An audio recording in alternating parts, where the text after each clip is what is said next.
おはよう、こんにちは、ふうろくんだ。元気であること願う。今日は新しい日本語の授業があるんだ。今回は他動詞と自動詞の違い方についてお話ししたいと思う。でもこのビデオを始める前に今後のビデオをもらわせるように君にチャンネルを登録してほしい。Donc tu as juste à cliquer sur le bouton s'abonner et sur la cloche pour être averti donc de la sortie des prochaines vidéos. Comme d'habitude, n'oublie pas d'aller faire un tour sur ma page Facebook et sur mon compte Instagram pour bien accéder à du contenu supplémentaire. Sur Facebook, un proverbe par jour et sur Instagram, bien un kanji ou des mots de vocabulaire par jour. Voilà, avec une image du Japon. Donc, comme je te l'ai dit en début de cette vidéo, aujourd'hui, on va s'intéresser à la notion de transitivité et d'intransitivité, de verbes transitifs et de verbes intransitifs.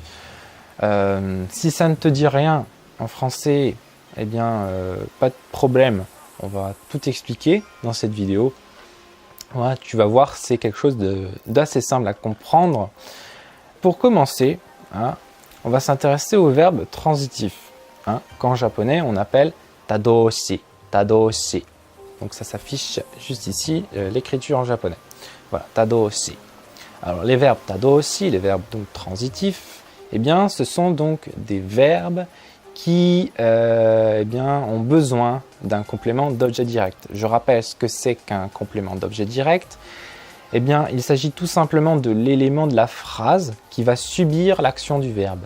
Quand je dis « je mange une pomme », eh bien, qu'est-ce qui va subir l'action de manger dans la phrase?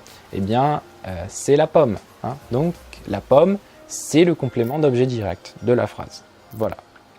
Donc, du coup, en japonais, on va devoir utiliser nécessairement la particule o, qui est la particule donc, qui indique le complément d'objet direct, quand on utilisera donc un verbe transitif, un verbe tadoshi. Petit exemple, quand je dis, si je dois traduire, eh bien, j'ouvre la fenêtre, je suis en train d'ouvrir la fenêtre. En japonais, ça se dira donc Mado o aketeiru. Mado o aketeiru. Mado o aketeiru.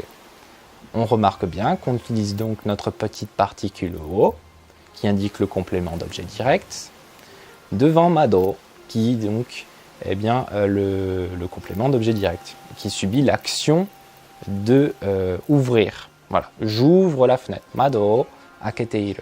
Maintenant qu'on s'est intéressé aux verbes transitifs, on peut s'intéresser aux verbes intransitifs qui sont donc l'inverse des verbes transitifs. Voilà. Donc en japonais, les verbes intransitifs, qu'on appelle jidoshi, jidoshi, donc ça s'affiche juste là à l'écriture, eh bien, ce sont des verbes qui ne nécessitent pas de complément d'objet direct. Voilà, ils fonctionnent par eux-mêmes. D'ailleurs, si tu inspectes l'écriture de jidoshi, jidoshi, tu remarqueras que le premier caractère signifie auto, soi-même. Voilà, l'idée de quelque chose qui fonctionne par soi-même.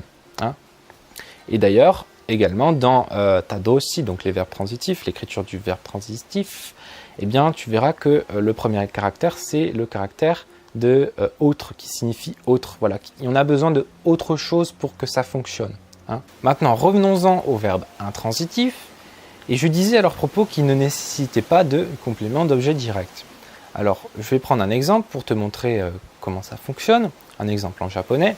Si je dois dire que la fenêtre s'ouvre, eh bien en japonais ça se dira Mado ga aiteiru, Mado ga aiteiru, Mado ga aiteiru. On remarque donc que on n'a pas de complément d'objet direct dans cette phrase. Voilà, comme le stipule la règle des verbes intransitifs. Et que notre sujet est sujet de la phrase est donc suivi de la particule ga.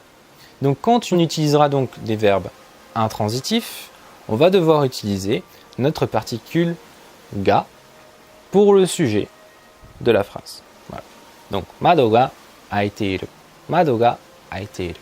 On a notre particule ga devant donc Mado. Ok. Alors petite remarque, c'est que peu importe que ça soit un verbe intransitif ou transitif, on peut aussi utiliser à la place de la particule o pour les verbes intransitifs ou à la place de la particule ga pour les verbes intransitifs, la particule wa, la particule de thème. Voilà. Donc, prenons un exemple, l'exemple qu'on a pris tout à l'heure pour les verbes intransitifs. J'ouvre la fenêtre. Donc, mado o aketeiru. On pourra dire mado wa aketeiru. Mado wa aketeiru. La fenêtre, je suis en train de l'ouvrir. La fenêtre, je suis en train de l'ouvrir. Et pour les verbes intransitifs, ça nous donnerait donc, on avait donc mado ga aiteiru, mado ga aiteiru. On pourrait dire donc mado wa aiteiru, mado wa aiteiru. Autre petite remarque à retenir également, c'est que on peut avoir des verbes qui sont à la fois transitifs ou intransitifs. C'est-à-dire que suivant l'utilisation de ces verbes dans une phrase, ils seront soit transitifs ou intransitifs. C'est le cas par exemple du verbe manger. Manger en français, je peux dire que je mange, je suis en train de manger. Là, c'est intransitif. Ou, je suis en train de manger une pomme. Je mange une pomme. Et là, c'est intransitif. Donc en japonais, ça se dirait pour la première phrase. Donc je mange taberu ou tabeteiru. Tout dépend de la façon dont on voit l'action. Si on voit que l'action est en cours ou pas, comme on a vu dans la dernière vidéo sur la forme en teiru, qui s'affiche d'ailleurs juste là. Voilà. Et on peut également dire, donc, pour je mange une pomme, ringo tabeteiru ou ringo taberu. Ringo taberu. Alors pour finir cette vidéo, j'ai encore deux dernières observations à te partager. La première, c'est que les verbes intransitifs et transitifs, très souvent en japonais, ils fonctionnent par paire. Tu l'as peut-être remarqué dans les exemples que je donnais pour le verbe intransitif et le verbe transitif, je n'utilisais pas le même verbe. Pour le verbe transitif, l'exemple c'était donc mado o aketeiru, mado o aketeiru, j'ouvre la fenêtre. Dans ce cas-là, j'utilisais le verbe akeru, akeru. Alors que dans le cas du verbe intransitif, j'utilise en fait le verbe aku. Mado ga aiteiru, mado wa aiteiru. Donc là, j'utilise le verbe aku, aku. Voilà. Donc très souvent, on a des verbes qui fonctionnent par paire, transitif, intransitif. Donc akeru, aku, hikumeru, hikumaru. Donc abaisser, s'abaisser. Qu'est-ce qu'on a d'autre hieru, hiasu. Voilà, ce genre de verbe-là. Refroidir ou se refroidir. Voilà.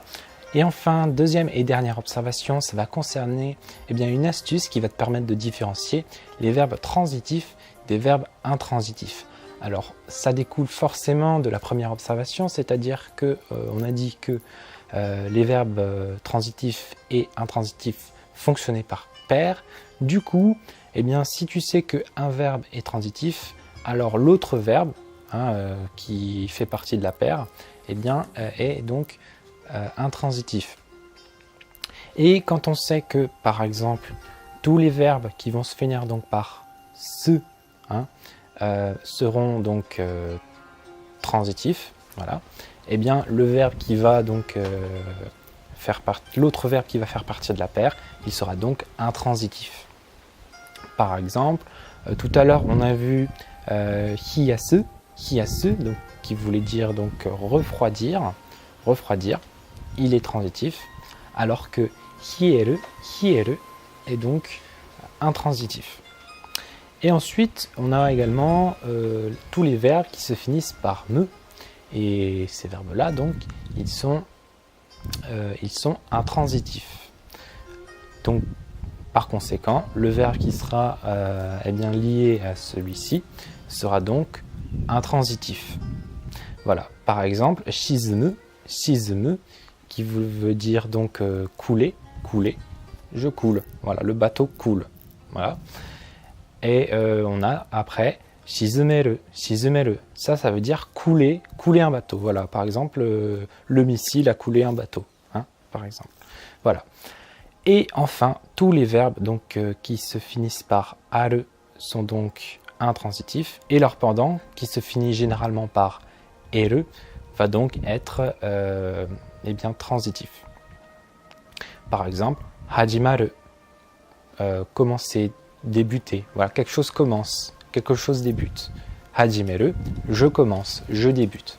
Donc voilà, cette vidéo est maintenant terminée. J'espère que tu l'as appréciée. Si c'est le cas, tu peux me laisser un gros pouce bleu. Si tu as des questions, eh bien, tu peux me les poser en commentaire. J'y répondrai bien sûr.